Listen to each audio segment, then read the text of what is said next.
Oke, selamat malam teman-teman semuanya. Selamat malam dan selamat datang kembali ke dalam acara Juice You Up yang dipersembahkan oleh YB Sekuritas yang diadakan setiap hari Rabunya pada pukul 7.30 malam sampai selesai. Nah, pada hari ini bersama dengan saya Raymond, kita akan berbincang-bincang bersama dengan Pak Johan selaku IHAP Manager dari YB Padang. Dan di episode live kali ini kita akan membahas sebuah topik yang cukup menarik, yaitu dengan judul Navigating September Market, Buy, Hold, or buy. Nah, selamat datang di bulan September. September sendiri itu sebenarnya dikenal sebagai bulan-bulan ya, yang katanya itu sangat tricky di market. Oleh karena itu ada istilah yang namanya September Effect, di mana kinerja pasar itu cenderung melemah di bulan September ini. Nah, pertanyaannya adalah, apakah di bulan September 2025 ini akan berbeda atau tetap sama? Apakah ini akan menjadi kesempatan untuk buy, hold, atau justru kita harus keluar dulu dari market? Nah, kita akan membahas semuanya itu bersama dengan Pak Johan. Jadi nanti kita kalau ada teman-teman yang ada pertanyaan sesuai dengan tema pada malam hari ini, bisa dituliskan juga ya di kolom komentar di bawah. Kalau gitu tanpa berlama-lama lagi, kita mau undang terlebih dahulu Pak Johan. Sebenarnya saya juga menyapa ya teman-teman semua yang barusan bergabung. Selamat datang, selamat malam, selamat bergabung bersama di dalam Juice You Up malam ini. Oke, selamat malam. Malam, bentar. Malam Pak Raymond. Selamat malam Pak Johan. Gimana Ya, kabarnya Pak malam ini Pak? baik, sehat. Pak Raymond gimana kabarnya nih? Ah, Gimana? cukup cukup Kan cukup baik lah ya. cukup baik ya. Ya Tapi ya. eh, Ya Porto ada sempat-sempat bottom fishing ya, jadi lumayan lah Pak. oke, oke. Oke oke. Dari Mamawati. Selamat malam Pak Johan. Selamat malam juga Bu Malam. Mamawati. Ya, oke. Nah Pak Johan, kita mau berbincang-bincang sedikit ya mengenai bulan September ini Pak Johan. Tadi kalau tadi IHSG itu gimana Pak hari ini Pak? Menurut Pak Johan? IHSG hari ini rebound ya setelah 2 hari kemarin kan koreksi ya. Mm-mm. Cuma reboundnya juga nggak terlalu signifikan sih. Masih kurang signifikan ya, masih nggak terlalu gimana-gimana. Karena kan kita lihat cenderung naik tipis gitu. Walaupun tadi kan open gap ya di 7790 ya. Hmm. 7720 ya. 7680, sorry. Kemudian sempat tertinggi di 7726 ya. Nah, sekarang closing di 7699. Ya mungkin hanya naik sekitar 20 poin sih sebenarnya dari opening gitu. Oke oke baik. Dan rata-rata didorong oleh banking ya Pak ya. Memang sudah turunnya sudah Iya, cukup dalam ya. dalam. Iya, betul. Jadi masih saat ini masih bisa dikategorikan sebagai technical rebound ya Pak ya. Iya, masih technical rebound sih, masih belum confirm. Heeh. Oke oke baik. Nah Pak Johan, ini kan selama bulan Agustus kemarin ini IHSG itu kan sempat naik itu lebih kurang 6% ya. Nah, Mhm. salah satu katalisnya itu kan karena ada rebalancing dari MSCI yang buat saham-saham Konglo itu pada terbang semua gitu. Mhm. Nah, Betul. tapi di awal bulan September ini IHSG terlihat kesulitan, bukan aja untuk menembus ATH-nya, tapi kita melihat IHSG itu sendiri cenderung untuk melemah. Nah, gimana Pak John melihat arah IHSG di bulan September ini, Pak? Ya, ya kalau kita lihat memang sejak Agustus emang ISG sempat 2 kali ya nyentuh ATH ya di tanggal 15 sama tanggal 20-an gitu ya. Nah, emang setiap dia menyentuh menaik tembus 8.000 itu selalu turun lagi gitu. Lalu Hmm. turun di bawah 8.000 gitu. Jadi kelihatan dia nggak mampu bertahan closing di atas 8.000 gitu. Nah, sebenarnya itu sebenarnya udah tanda-tanda ya bahwa kita udah mesti waspada gitu. Nah, sebenarnya juga waktu ketika saya prepare ini justru malam ini sebenarnya saya emang udah tahu bakal turun tapi nggak expect bakal udah kejadian turunnya Secepat ya. gitu. Bisa pikir mungkin setelah ini nanti bakal turun nih gitu setelah kita IG live ini gitu. Ternyata Hmm. sebelum IG live nih udah lebih turun Udah duluan turun ya. gitu. Uh, Oke. gitu. Nah, kira-kira kalau dari Pak John sendiri ngelihat kira-kira masih ada nggak momentum dari IHSG ini untuk bisa momentum naik ke atas atau justru masih bisa koreksi lebih dalam lagi, Pak? Ya, kalau kita lihat secara keseluruhan sih, mestinya sih tren di bulan September ini turun ya. Cuma kan kemarin kan udah lumayan dalam nih turunnya 2 hari kemarin. Mm-mm. Eh, nah, kemudian juga udah ada technical rebound ya. Nah, tinggal kita bakal menunggu apakah level 8.000 ini mampu ditembus apa enggak gitu. Nah, karena lumayan jauh ya dari 7.700 sekarang ke 8.000 tuh Hmm. lumayan jauh gitu. Nah, mungkin yang terdekat itu di 7.850 sampai 7.900. Nah, itu level kalau yang nggak bisa ditembus, nah itu mungkin ada peluang untuk kembali turun gitu. Jadi mungkin kalau kita lihat dalam 1 minggu ke depan mungkin masih bisa naik dikit ya. Nah, tapi ujiannya itu ada di minggu depan gitu. Nah, kebetulan kan minggu depan tuh kan ada berita Fed rate ya. Ya. Nah itu bakal jadi game changer kan kali itu di situ. Oke, oke. Jadi untuk sementara saat ini IHSG kemungkinan akan sideways, Pak? Eh, menguat terbatas sih kalau saya bilang sih Menguat menguat terbatas. terbatas. Hmm. Oke, oke. Nah, menarik. Tadi Pak Johan mention soal Fed rate ya. Kan kita tahu semua nih Fed rate ini nanti pada tanggal 16 sampai 17 September ya. Eh, mereka memang secara konsensus itu sudah sepakat kalau kemungkinan besar Fed itu akan memotong sekitar 25 sampai 50 ya. Poin ya kalau nggak salah Pak ya. Ya betul. Nah, kondisinya sekarang ini apakah IHSG itu apakah sudah price in Pak dengan pemotongan ini? Kalau saya rasa sih waktu Agustus kemarin sih mestinya udah price in ya.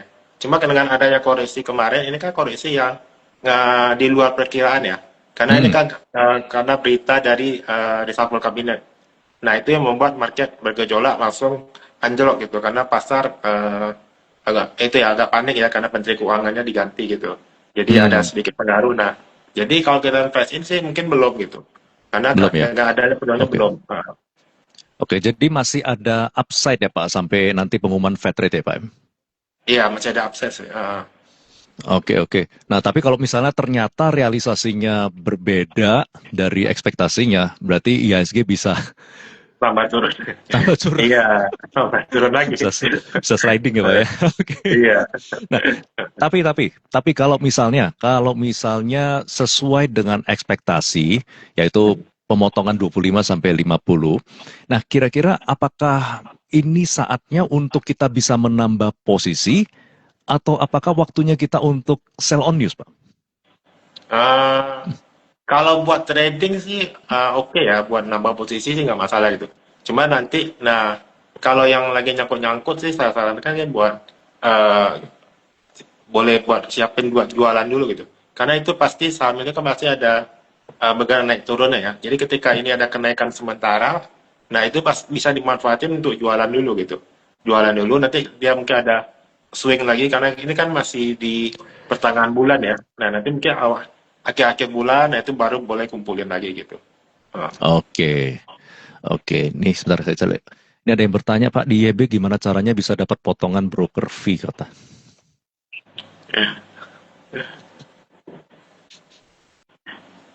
Bagaimana menjawab itu, Pak? Ya itu by Trading DM aja sih, itu by ada DM aja ya. by DM aja. Ada syarat tertentu sih kalau tergantung volume kan, volume transaksi berapa. Tapi rata-rata kita Oke, normal sih. oke, oke. Bisa langsung DM ya untuk bertanya ini ya. Oke. Nah, malam hari ini kita berbicara mengenai navigating September market, buy, hold, or buy. Kita akan berbincang-bincang ya saat ini mengenai strategi di bulan September ini. Kita mungkin pada malam ini tidak berbicara mengenai epiten secara spesifik, tapi kita belajar secara makro dan juga secara big picture-nya ya Pak ya. Nah, kalau tadi Pak Johan sendiri berbicara mengenai pergantian Menteri Keuangan, Pak. Nah, Ya. kalau Menteri Keuangan ini sendiri, salah satu sentimen yang cukup negatif ya, pasar mereaksinya dengan sangat negatif sekali ketika Menteri Keuangan itu diganti. Pertanyaannya kenapa Pak? Kok begitu signifikannya seorang Menteri Keuangan itu ya? Ya, karena sosok ya terutama sosok Sri Mulyani ya Ibu Sri Mulyani emang sangat dipercaya oleh asing ya, sangat dipercaya oleh asing karena eh, kebijakan dia sangat US centris gitu ya, mengikuti role-nya IMF, World Bank, jadi sangat menjaga. Jadi polisi-polisi dia tuh emang sesuai dengan school book-nya dia gitu, yang Hmm, sesuai dengan kiblatnya ke arah barat gitu. Dimana kan investor kita kan kebanyakan dari barat ya, sehingga mm-mm, ketika menteri keuangan diganti, otomatis kan para pelaku langsung khawatir ya, nanti ada perubahan kebijakan yang mana nanti juga akan menentukan ada kebijakan fiskal Indonesia ke depannya, sehingga mereka takut untuk berinvestasi dengan melarikan investasi dana mereka mungkin lari persahaman gitu. Jadi itu Hmm. maka sosok seorang menteri keuangan sangat pengaruh besar sekali gitu. Oke, oke. Apalagi mungkin banyak dari fund-fund asing juga belum terlalu mengenal ya siapa Menteri Keuangan kita yang baru ini, Pak ya. Iya, masih butuh waktu lah ya Masih buat butuh waktu ya. buat Jadi melihat kalau itu kinerjanya. jadi kalau gitu, Pak, apakah ini sebuah sentimen hanya sentimen jangka pendek atau bisa berdampak panjang, Pak? Eh, Mungkin jangka menengah ya kita ya, karena kan untuk melihat semua itu kan butuh waktu ya, melihat kinerja Hmm. Menteri Keuangan. Tapi yang paling penting gimana menteri tersebut bisa meyakinkan pasar gitu. Nah itu yang paling penting kan. Nah kalau kita lihat kan dari kemarin Pak Purbaya kan berusaha menstabilkan pasar, memberikan positif itu ya aura ya, memberikan positif Hmm. statement bahwa ISG bisa ke 36.000 katanya ya. 36.000 ya, Pak. Dan sangat sangat optimis Iya, sekali ya. gitu kan Ya, ya. di, Sangat optimis diamin-amin sekali. aja ya. Sangat optimis sekali gitu. Mhm. Nah itu mungkin ya kita harapin itu bisa menenangkan pelaku pasar gitu ya. Nah Hmm. mungkin juga kita lihat yang paling utama adalah gimana kebijakan-kebijakan ke depannya. Itu yang mungkin akan dinanti oleh para pelaku pasar gitu. Nah, apakah nanti ada perubahan kebijakan atau Hmm. seperti apa gitu. Jadi selama kebijakan yang lama nggak diutak-atik, nah mungkin sih nggak bakal mungkin mereka bakal lebih percaya ya balik lagi ke Indonesia. Tapi kalau ada suatu perubahan yang radikal yang jauh-jauh berbeda dari yang pendahulu lama, nah, itu Hmm. kan bisa efeknya cukup panjang ke depannya gitu. Ya, ya, ya. Kalau nggak salah tadi ada sempat statement ya kalau beliau itu tidak akan membuat kebijakan yang aneh-aneh ya, tapi akan Ya betul. melanjutkan apa yang ada sekarang ini ya. Ya, waktu pergantian itu dia ada ngomong kayak gitu. Nah, setidaknya itu bisa menenangkan para investor sih. Oke. Dan berarti memang kita harus tunggu juga ya nanti ya setelah mungkin apakah satu kuartal cukup nggak Pak untuk melihat kinerja dari seorang Menteri Keuangan itu? Saya rasa sih cukup ya, bisa kita lihat selama kuartalnya sampai akhir tahun lah ya, minimal kita lihat gimana kinerja dia, Hmm. kebijakan-kebijakannya. Ya. Nah, begitu. Kemudian kan nanti kan berapa bulan ke depan kan bakal nyusun APBN lagi kan buat tahun depan. Nah, itu bakal kelihatan arah polanya seperti apa gitu. Oke, oke, baik. Berarti kalau apakah bisa dibilang Pak kalau sekarang market ini apakah sudah price in juga dengan pergantian daripada Menteri Keuangan ini? Ya, kalau untuk Menteri Keuangan saya masuk udah price in ya, karena kemarin udah untuk koneksi cukup dalam dua hari, dan itu juga masih, saya udah terbatas lah sekarang koreksinya gitu. Karena itu juga udah Oh, dekat-dekat area support nih. baik, baik. Dan tapi sampai saat ini juga asing kalau nggak salah masih net sell ya, masih 1 triliun kalau nggak salah. Iya, masih ada tapi sih agak berkurang ya kalau kita bandingkan kemarin kan 4 triliun ya. Betul, Eh, betul Pak. Dapat terutama di BCA ya. BCA jadi iya, salah satu indikator juga ya Pak. Kalau nggak salah sebelum diumumkan pergantian daripada Menteri Keuangan ini, asing itu sudah mulai jualan cukup BC. besar juga di BCA ya. Iya betul Pak. Dan itu salah satu tanda-tanda yang apa namanya kalau kita bisa lebih peka mungkin bisa mengerti, bisa nangkep ya. Ini kenapa ini ya? Kalau kenapa asing buang terus di BCA sedangkan yang bank-bank lain kok kayaknya naik gitu. Nah, ini ada yang bertanya Pak dari Hakim Advisor. Artinya kalau asingnya keluar, apakah tidak lebih baik jika market kita lebih dominan domestik, Pak? Melihat asing sekarang itu lebih sering trading, beda kayak dulu sebelum COVID yang lebih suka hold. Ya, ya biar gimana pun ya kita suka nggak suka, emang penopang IHSG kita tuh kebanyakan dari asing karena memang dana Hmm. mereka lebih besar gitu. Nah, fund-fund asing kayak BlackRock atau JP Morgan gitu ya. Nah, emang dana keluaran mereka besar gitu dibandingin walaupun kita lokal ya retail kita nggak seberapa. Sementara kalau yang gede-gede kan palingnya cuma BPJS gitu. Kemudian Hmm. yang lain-lainnya kan belum ada kan yang bisa. Kemudian Danantara kan masih belum belum bergerak gitu. Jadi kalau kita ngarapin dari lokal agak susah gitu. Maksudnya nggak terlalu kuat. Walaupun kita lihat Hmm. beberapa saham-saham lokal masih cukup ditopang oleh beberapa investor lokal, tapi untuk menggerakkan beberapa saham terutama yang kayak blue chip itu masih butuhkan asing sih. Karena kalau Hmm, kita I lihat see. lokal lebih bergerak di saham-saham yang lapis kedua, kayak saham Konglo, Konglo juga gitu. Nah itu Hmm. emang lokal dominasinya gitu. Tapi ketika asing nggak masuk, kita lihat ya kayak kita lihat saham-saham Big Bang itu nggak gerak kemana-mana gitu. Kemudian saham-saham yang blue chip lah kayak ASII, IMTL, ITMG itu juga nggak terlalu bergerak gitu. Hanya beberapa saham tertentu yang jalan gitu ketika ISG kita kemarin mencapai 8.000 gitu. Iya, iya, iya, betul. Dan meskipun sekarang investor domestik itu juga sudah jauh lebih banyak ya dari sebelum COVID ya Pak ya? Iya betul. Jauh sih. Jauh ya. Oke, baik. Nah, kalau kita mau balik sebentar Pak. Kalau kita ngomongin soal bulan September ini, IHSG itu kan memang cenderung mengalami pelemahan ya di bulan September. Dan dari data yang ada sekarang ini juga selama 10 tahun belakangan dari 2015 sendiri, menunjukkan IHSG itu selalu ditutup merah atau melemah sebanyak 8 kali di bulan September. Berarti 8 tahun itu merah terus. Nah pertanyaannya kenapa fenomena ini sering terjadi Pak di bulan September? Iya. Emang kalau kita lihat secara season ya itu emang 80% itu emang turun ya gitu ya. Nah, kenapa ini terjadi? Ya mungkin banyak faktor ya. Ya salah satunya mungkin karena banyak event-event penting yang terjadi di bulan September gitu. Ya kalau kita kayak Fed rate itu biasa seringnya terjadi di bulan-bulan September juga. Entah itu kenaikan suku bunga ataupun penurunan gitu. Kemudian juga beberapa kebijakan-kebijakan ya sering terjadi di bulan September gitu. Kemudian juga September juga masuk laporan Q3 ya. Nah, biasanya mana Q3 itu mungkin agak slow down karena sambungan dari Q2 sebelumnya. Biasa nanti pada Q4 baru mulai digenjot gitu dia punya laporan keuangan. Ya, jadi kombinasi hal itu yang buat market cenderung untuk koreksi gitu.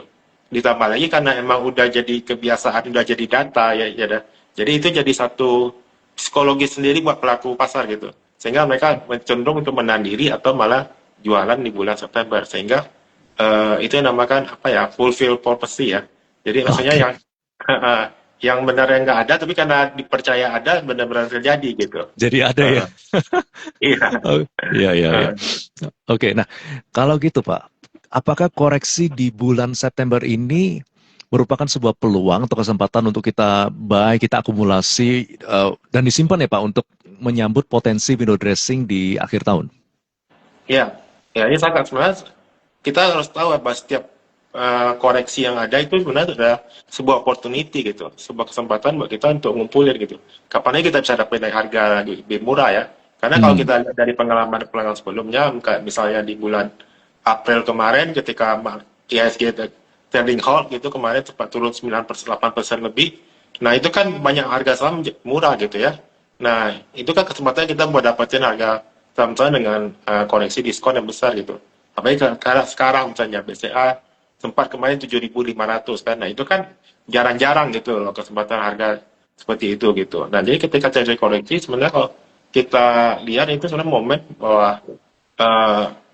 buat kita ngumpulin saham yang lagi terdiskon. Nah, baik kita tahu bahwa koreksi ini kan terjadi bukan secara fundamental, bukan karena ada perubahan secara fundamental, tapi karena isu, karena apa? Kayak kemarin kan demo, ada kerusuhan, kemudian turun, kemudian juga kemarin reshuffle kabinet. Jadi kan nggak ada perubahan secara fundamental, secara ekonomi nggak pengaruh terhadap perusahaan gitu. Jadi itu malah kesempatan buat kita untuk beli gitu. Oke. Nah Pak Johan tadi mention tentang demo. Kalau demo-demo masih, kan sekarang sampai kemarin tuh masih ada yang demo-demo di DPR seperti itu. Kira-kira kalau soal demo itu apakah masih bisa mengganggu nggak untuk pasar saham ini Pak? Kalau untuk saat ini saya rasa udah enggak ya, karena skalanya udah kecil ya.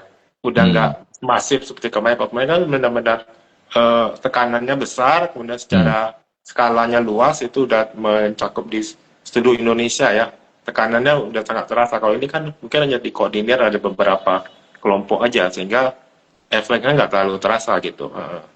Sehingga nggak bakal menimbulkan satu eskalasi yang bisa potensi menimbulkan kerusuhan seperti kemarin gitu. Oke, baik. Nah, kalau kita ngomongin peluang juga, di September ini kan ada beberapa hal ya. Kalau nggak salah nanti 29 September ya Pak, ada short selling ya. Kebijakan short selling dibuka ya Pak ya? Oh iya.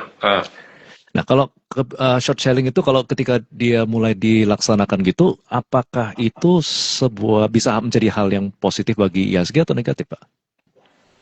Sebenarnya ada dua sih ya kalau kita lihat ya. Karena setiap kebijakan itu selalu ada plus minusnya gitu.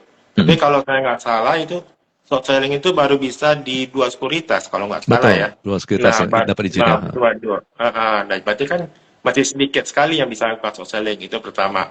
Ya kan? Nah, kemudian juga peraturan kan bakal lebih ketat ya gitu ya. Ada beberapa aturan yang mesti kita ikuti kok. Kalau pengen membuka akun short selling, jadi kan itu akunnya terpisah gitu, nggak bisa akun Hmm. kita biasa kita pengen short sell nggak bisa. Kita mesti buka akun satu lagi gitu. Nah itu yang kedua. Nah kalau dari segi mekanismenya, ya kalau ketika ada yang lakukan short selling berarti kan akan ada fluktuasi ya, fluktuasi harga Hmm. di market. Nah sebenarnya kalau buat para trader ini sebenarnya satu hal yang positif gitu karena buat trader buat yang itu kan butuh fluktuasi gitu, butuh volatilitas. Jadi ketika ada volatilitas otomatis kan volume transaksi bakal lebih kencang, bakal lebih naik gitu, Hmm. sehingga para trader akan sangat suka seperti ini gitu. Nah sementara Hmm. kalau para investor atau swing trader, nah itu juga bisa memanfaatkan momen ini ketika ada saham yang turun secara signifikan tanpa ada berita yang jelas gitu ya, tanpa ada faktor yang jelas, nah itu kan bisa kesempatan buat buyback lagi, buat ngumpulin saham di bawah. Karena mereka kan kalau nggak salah aturan short selling ini kan mereka masih buyback sebelum jam 4 itu dia masih buyback kondisi. Oke, oke. Short sellingnya cuma 1 hari ya, Pak ya? Satu hari ya. Oke, oke, oke. I see, I see. Oke, menarik, menarik sekali. Berarti nanti kita tunggu ya, nanti pelaksanaan seperti apa tanggal 29 ya. Ya. Selain itu apa lagi ya, Pak? Selain sentimen ada Fed tadi, terus ada short selling, terus satu lagi, kalau nggak salah ada FTSE nanti, Pak ya, FTSE. Kursi ya. Kalau FTSE itu seberapa berdampaknya, Pak, untuk menambah inflow ke IHSG itu? Uh, ada dampaknya sih walaupun nggak sebesar MSCI ya. Nah kemarin kan ya kalau nggak salah itu yang ramai deh SA ya. Itu yang masuk Hmm. ke FTSE. Kalau yang lebih nggak terlalu signifikan sih pengaruhnya. Uh, Oke, tapi di SSA sendiri cukup untuk mengangkat IHSG tapi Pak ya. Iya, satu saja udah cukup. Sudah cukup nih. Menahan Iya, iya. IHSG. Oke, oke. Nah, kalau dari teman-teman semua gimana? Dari semua sentimen yang ada bulan September, prefer untuk akum untuk akhir tahun, atau wait and see, atau hold, atau jual dulu nih? Nah, kalau dari, oh, ada yang bertanya dari Hakim Advisor, BI rate potensi cut rate atau stay, Pak? BI Rate mestinya stay dulu ya, karena baru kemarin dipotong ya. Nah mungkin akhir tahun mungkin nanti ada cut rate satu kali lagi sih mungkin. Ketika Fed rate udah turun, nah mungkin BI Rate bakal mengikuti bulan depannya kali. Kalau untuk Hmm, bulannya mungkin masih stay, karena barusan potong kemarin ya, bulan kemarin. oke. Dari BNI nilai gas, gua gas akum ya, gas beli. Luar biasa. Ya, soalnya kalau dengan kemarin dengan outflow itu rupiah juga tertekan ya soalnya Pak ya. Ya, sempat ke 16.600 ya. Tapi sebentar udah 16.4 lagi kayaknya. Iya, Jadi nggak terlalu. 16.400-an. Itu Hmm. karena USD-nya yang melemah ya Pak ya. USD-nya, ya. Mungkin juga ada intervensi dari BBI juga ya. Oke, baik, baik, baik. Ya. Nah, kalau dari Pak Johan sendiri, dari bulan September ini, dari sisi sektoral, sektor mana Pak yang masih menarik untuk dibeli dan disimpan, dan sektor mana yang sebaiknya dihindarin? Karena kita mengingat kondisi konsumsi masyarakat kan masih masih lesu, Indonesia masih mengalami perlambatan ekonomi. Ya, kalau dari segi sektor sih yang cukup menarik sih kita lihat, terutama akhir-akhir ini sektor mineral ya, logam-logam ya. Kayak kemarin emas ya. Nah, emas itu kan lagi cetak all time high ya. Jadi Hmm, saham yang related dengan emas itu pada naik tuh kayak Antam, Arta, Arci, PSAB itu pada naik ya. Kemudian juga mungkin sektor teknologi boleh diperhatikan juga karena nanti dengan penurunan suku bunga, nah itu saham yang berbasis teknologi juga diuntungkan. Mungkin bisa perhatikan kayak sekarang kayak Arto, BBYB, nah itu juga mulai bergerak gitu ya.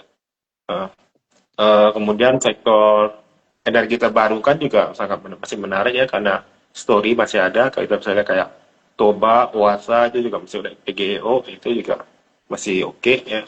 Pokoknya kalau yang perlu dihindari sih mungkin banking ya buat sementara ya. Banking karena oke. emang tekanan jual masih deras. Nah, kalaupun kita lihat ada kenaikan ya mungkin itu hanya sebentar ya, hanya temporary. Kemudian juga sektor konsumer juga kayak nggak terlalu banyak bergerak ya. Kayak Indofood, ACBP juga nggak terlalu banyak bergerak. Kayak Access juga nggak. nggak terlalu, jadi mungkin itu bisa dihindari. Oke, baik-baik. Jadi sektor-sektor yang bisa dipantau adalah sektor di komoditi, logam, emas, dan juga teknologi. Energi terbarukan juga bisa dipantau, kayak seperti Toba, Wasa, PGO, dan yang harus kita hindari terlebih dahulu, banking dan juga sektor konsumer ya Pak ya. Ya, Kalau banking trading kayaknya masih asik ya Pak ya? asik sih, tapi persentasenya agak agak kecil, persentasenya nggak terlalu besar saham-saham yang lain gitu. Oh iya, iya betul-betul. Heeh. Kemudian ada yang bertanya kalau sektor CPO Pak, malah menarik nggak? CPO, ya CPO juga termasuk komoditi ya. Itu tadi terskip sama saya. CPO juga masih kuat ya, masih strong kita lihat. Saham-saham CPO masih oke. Kayak TAPG, DSNG, LSIP, ya, SCMP. Itu masih masih uptrend sih kita lihat. Cuma Oke. itu nggak ada terkait dengan suku bunga ya. Maksudnya itu emang karena harga komoditi ya lagi naik. Harga komoditi naik dan apakah termasuk juga, oh sorry, kalau pakan ayam bagaimana Pak? Pakan ayam kayaknya turun ya, masih nggak terlalu menjanjikan gitu. Nah, tadi juga kalau kita lihat CPO tadi karena juga harga oil dan gas juga pada naik ya. Jadi itu salah satu substitusi dia. Jadi ketika harga oil dan gas itu naik, nah biasanya orang pada beralih ke CPO sebagai substitusi gitu. Oke, soalnya kan katanya impor masuk untuk bahan baku seperti jagung-jagung, gandum itu kan sudah 0% ya. Iya, Jadi seharusnya itu bisa membantu harga untuk bisa lebih lebih baik lagi bagus ya. makanya Mhm, mhm, jadi makanya orang-orang estimasi seperti Java dan Cepin dan mhm. Main itu juga bisa diuntungkan karena harga pakannya bisa lebih murah. Kalau properti juga Pak ya, ini ada yang bertanya. Ya, kalau properti ya masih terbatas ya. Nah, kalau kita nanti lihat ketika ada penurunan suku bunga, ya mungkin sektor properti kemarin mereka udah jalan duluan ya. Udah pada jalan, ya mungkin masih bisa lanjut sedikit lagi ya. Tapi saya rasa sih nggak bakal terlalu signifikan juga sih kenaikannya. Heeh. Oke, berarti sudah present juga ya sebenarnya. Ya, udah price in sih. Oke. Nah, kalau dari Pak Johan sendiri dengan segala sentimen yang ada, strategi apa yang Pak Johan terapkan untuk menghadapi bulan September ini, Pak? Apakah lebih defensif, apakah akumulasi bertahap, short trade, wait and see, atau mungkin ada strategi yang lain? Kalau saya malah cukup agresif ya di bulan ini. Oh, agresif justru ya. Ya, Oke. karena emang penurunannya udah diekspektasi gitu, udah diekspek, udah diperkirakan. Saya ketika turun kita mulai kolek-kolek saham-saham yang udah murah gitu. Jadi ketika emang harga saham udah tinggi, kita udah mulai jual-jualan. Hmm. Udah ketika emang eh, apa lagi turun koreksi, dan kita ada posisi cash cukup ready buat serok lagi saham-saham yang cukup murah gitu. Dan itu lumayan gitu. Oke. Kalau kalau boleh tahu dari sorry, saya ralat. Kalau agresifnya itu lebih ke apa Pak? Lebih ke short trade atau swing atau gimana? Kalau saya swing sih, swing. Jadi satu satu sampai 3 hari maksimal, 1 minggu. Nah itu biasanya ganti-ganti. Jadi misal minggu ini mainnya saham ini, nanti mungkin minggu depan ganti lagi gitu. Eh, Oke, jadi dari Pak Johan sendiri ketika trade itu juga berdasarkan sektor-sektor yang tadi Pak Johan sebutkan itu, Pak. Iya betul. Jadi ganti-gantian gitu. Mungkin ini lagi rame ini masuk ke saham ini. Nanti ketika Hmm, udah selesai trennya balik ganti lagi ke saham sektor lain gitu. Jadi rotasi terus, rotate. Hmm. rotasi terus supaya dananya pokoknya terus bekerja ya, Pak ya. Iya. Betul, Pak. Oke, oke. WIRG termasuk teknologi kan ya? Iya, jadi kita termasuk teknologi juga. Oke. Cara, wah ada yang bertanya Pak, The Wonderwall, cara koleksi saham FCA yang potensi beggar bagaimana ini? Harus sering-sering pantau sih, pantau laporan keuangan keterbukaan informasi dia. Harus cek laporan keterbukaan informasi, kemudian mesti dicek satu-satu sih saham mana yang lagi rame, yang tiba-tiba ada lonjakan harga, yang ada lonjakan volume. Nah, kira-kira kita boleh lihat nih, kalau tiba-tiba di saham ini mulai bergerak ya, mulai naik-naik. Nah, itu kalau kita lihat udah 2-3 hari arah, mungkin kita boleh titip tes masuk iseng-iseng ya, titip sendal istilahnya gitu. Hmm, oke, baik. Nah, sebelum saya ada satu pertanyaan yang terakhir dari teman-teman yang kalau mau bertanya sesuai dengan tema pada malam hari ini, bisa langsung ditanyakan ya di kolom komentar di bawah. Karena banyak yang bertanya soal emiten. Nah, kalau bertanya emiten bisa di Morning Morning juice. Juice besok pagi ya. Besok pagi pukul 8.15 sampai pukul 8.45. Teman-teman bisa langsung bertanya tentang emiten. Seperti itu.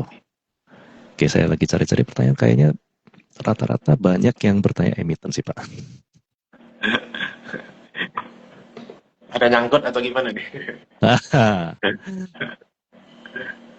Oke, sebentar ya. Nah, kalau gitu dari Pak Johan sendiri, ada pesan apa yang Pak Johan bisa sampaikan kepada para investor atau trader yang bisa membantu mereka untuk menavigasi September Effect ini, Pak? Oke. Kalau pesan saya sih mungkin ini ya, jangan panik ya ketika terjadi koreksi, karena kita tahu bulan September ini bakal cenderung buat koreksi. Ya, makanya ketika ada koreksi, kita jangan panik, manfaatin setiap koreksi itu. Kita punya mindset bahwa setiap koreksi itu adalah ada sebuah opportunity gitu. Nah, makanya kita juga harus bisa ngatur money management. Jadi ketika saham lagi naik, nah kita mungkin harus ngerem posisi dulu, ngerem kita punya FOMO kita dulu gitu. Jadi ketika harga lagi naik-naik, kita mulai FOMO, kita mulai belanja tanpa kata, tanpa menghiraukan posisi cash, maupun all in dan segala macam kita gitu. Nah, jadi ketika kita tahu bahwa kondisi marketnya beda gitu ya dibanding bulan-bulan sebelumnya, sehingga kita mungkin harus ngerem sedikit gitu, sehingga nanti ketika ada koreksi, kita bisa punya peluang buat ngumpulin lagi di harga-harga bawah gitu. Oke. Dari Pak Johan sendiri kira-kira ada ini nggak kalau misalnya kan biasanya akhir tahun tuh ada apa namanya ada window dressing itu. Kira-kira ada yang sektor potensi yang bisa diakumulasi nggak Pak ya? Untuk disimpan sampai akhir tahun itu. Sektor potensi ya. Akhir tahun sih ya kayak energi terbarukan ya, energi terbarukan sih. Oh, EBT. Energi, EBT ya. Kalau yang saham-saham yang biasanya dikoleksi misalnya kayak perbankan dan kawan-kawannya itu tetap tidak disarankan untuk Buat apa dulu nih? Buat trading atau buat invest? untuk diakumulasi untuk persiapan siapa tahu nanti akhir tahun itu Oh, ada window dressing gitu Pak. oke. Ya, kalau harganya udah murah sih nggak ada masalah ya. Cuma mungkin sektornya mungkin kita harus lihat dulu karena kalau perbankan sih ini masih agak susah ya. Nah, tapi mungkin selain perbankan mungkin masih masih oke kalau mau kita cari saham-saham lain yang asingnya ada masuk gitu. Tinggal kita cek asing masuk di saham apa nih? Mungkin di pertambangan kayak ITMG atau UNTR atau saham Unilever atau Indofood atau Astra gitu atau Telkom deh. Telkom mungkin kayak udah mulai diakumulasi aset juga gitu. Nah, itu masih oke gitu kalau kita menghadapi buat Desember efek ya, window dressing Oke. Desember. Uh, Cara lihat asing akumulasi Pak? uh, ada di aplikasi, kayaknya bisa lihat di aplikasi itu, tinggal lihat aslinya foreign buy, foreign sell, itu bisa di aplikasi kita lihat. Oke. Ini ada yang bertanya dari Adiatma bertanya bagaimana cara mengetahui rotasi sektor tiap pekannya Pak John?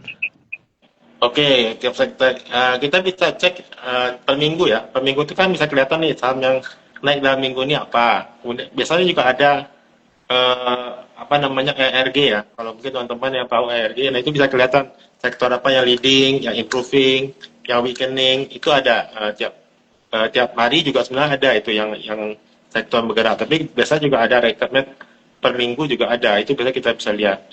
Mereka kalau kita emang aktif di market ya kita rutin mantau nanti juga kelihatan gitu, maksudnya ya memang ini kayak ya kita lihat ya kayak kemarin kan Pak PP kan udah pada tiarap ya, maksudnya udah nggak perform lagi gitu. Jadi kalau kita lihat ya berarti kita udah exit, kita cari saham lain yang lagi perform gitu, yang lagi rame apa gitu. Kalau kita lihat kan kemarin sebenarnya Pak PP udah nggak perform beberapa minggu kemarin gitu ya, Ya, semenjak MSCI. Nah, itu kita bisa lihat mana itu ada rotasi di situ gitu. seperti itu. Oke. Nah tadi Pak Johan mention RRG itu lihatnya di mana Pak? Kalau saya lihatnya di Telegram ya, jadi ada botnya, yaitu tinggal kita ketik ERG-nya apa, composite, nanti itu muncul sektor-sektor apa yang lagi leading, yang lagi improving apa gitu. Oke, baik. Ini dari Wonderwall bertanya, tahu saham koreksi itu kesempatan masuk bagaimana Pak? Dari tren ya, kita bisa lihat. Jadi selama masih uptrend, nah ketika dia turun, dan masih dalam batas area support dia, area itu kan, nah kita masih bisa lihat, wah ini masih kesempatan buat masuk lagi gitu, karena selama trennya masih terjaga gitu. Bahkan ketika saham yang udah uptrend pun kita downtrend pun kita bisa lihat kan, walaupun misalnya dia lagi sideways lagi apa, nah ketika dia udah turun koreksi mendekati area support, nah itu kan kesempatan buat kita buat masuk gitu. Tentunya juga ada resikonya ya, tapi kan resiko kita udah lebih kecil ketika kita beli mendekati area support gitu. Apalagi jika kita tahu penurunannya kan bukan karena berita fundamental ya, bukan fundamental dari perusahaan itu sendiri gitu, tapi karena faktor eksternal dari luar gitu. Oke, jadi paling penting kita harus tahu strukturnya dulu ya. Selama strukturnya masih uptrend, setiap koreksi itu adalah sebuah kesempatan untuk masuk. Tapi kalau Iya. sudah strukturnya sudah break ya, sudah ada lower low, higher low, itu sebaiknya dihindarin betul ya Pak ya? Ya, maka juga bukan cuma soal struktur sih, mungkin juga kalau kita lihat BCA kan sebenarnya udah downtrend ya. Tapi Ya ketika betul. kita tahu 7.500 nih kapan lagi nih BCA 7.000 kita bisa dapat gitu. Ya sudah Oke. kita beli, kita nunggu ya, paling nunggu 7.000 gitu. Kalau turun pun palingan 7.200 atau 7.000 gitu. Ya udah kita kan, maksudnya kita nggak buat trading buat tebak-tebakan kan, maksudnya gitu. Kita Hmm. emang buat simpan buat jangka panjangnya seperti apa gitu. Oke. Berarti tadi kesempatan itu bisa salah satunya dari struktur itu kalau trading, kalau untuk itu Mm. termasuk value investing berarti Pak ya, untuk Iya, investing buat. jangka panjang ya. Setiap Mm-mm. koreksi kesempatan untuk bisa kita collect di harga yang murah. Karena Iya kapan betul. lagi bisa saat harga Heeh. seperti ini. Heeh. Kok nggak salah BCA ini harganya sama ya seperti waktu pertama kali stock split ya Pak ya? 7.000. 7 ribuan Ya, ya? iya ya betul betul. Heeh. Kemarin sempat turun yang waktu trading hub itu kan sempat 7.200 kalau nggak salah ya. tujuh ribu dua Oh, oke. ratus sampai 7. Heeh. Jadi sejak itu kan dia nggak pernah nyampe ke 7.000-an lagi. Nah ini sekarang balik lagi ke 7.000-an, 7.500 kan. Berarti udah opportunity sih gitu. Hmm. Kalau Pak Johan sendiri ada ini, untuk investing jangka panjang juga ada Kalau koleksi saya enggak. Kalau saya enggak, lebih ke trading sih. Trading sama swing. Heeh. trading sama swing ya? Heeh. Oke. Ini ada yang bertanya, Bufa ada right issue diakumulasi 30 miliar di nego hari ini. Iya, Bufa tuh mau Kalau ada isu, tapi kapannya nggak tahu, masih belum tahu, masih belum confirm. oke. Oke, baik. Kalau begitu, teman-teman, apakah masih ada pertanyaan yang untuk tema pada malam hari ini? Saya cek lagi. Oke, kayaknya.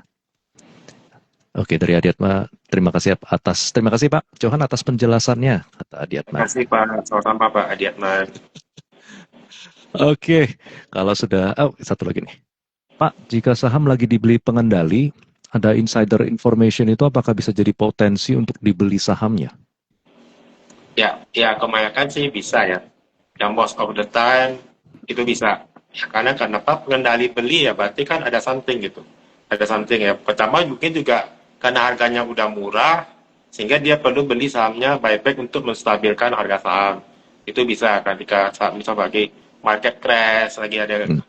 koreksi yang cukup dalam, biasa pengendali itu buyback lagi sahamnya buat harganya biar sahamnya stabil gitu.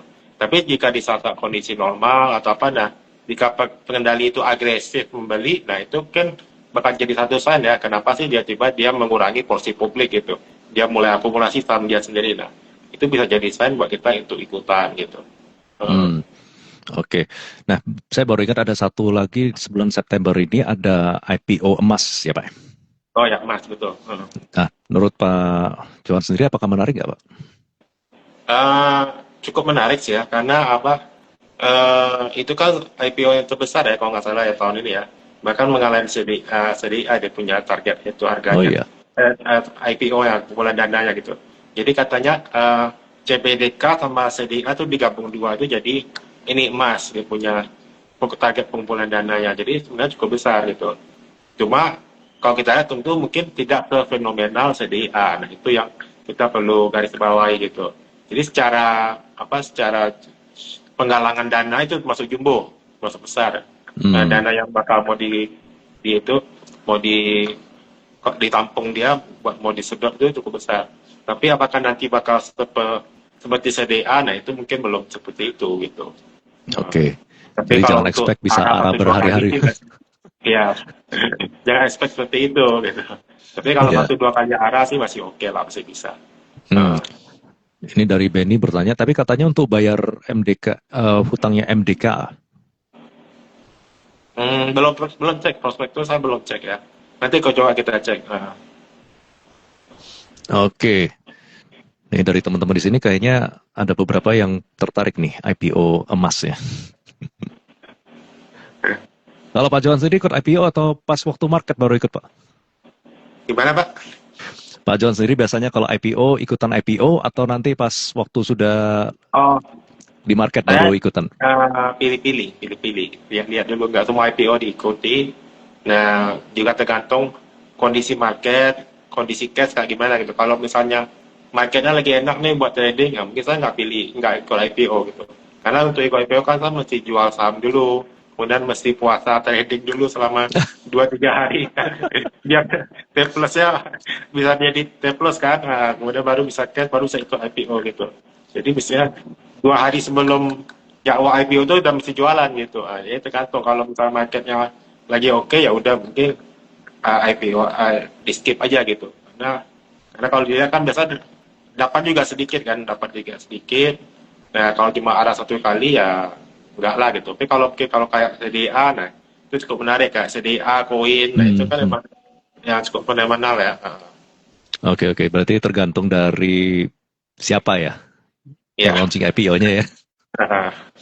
Ya, ya. Oke, nah mohon maaf bagi teman-teman semua yang tadi bertanya soal emiten, bisa bergabung ya di Morning Juice besok pagi, bisa bertanya dengan emiten, dan nanti akan dijawab di sana.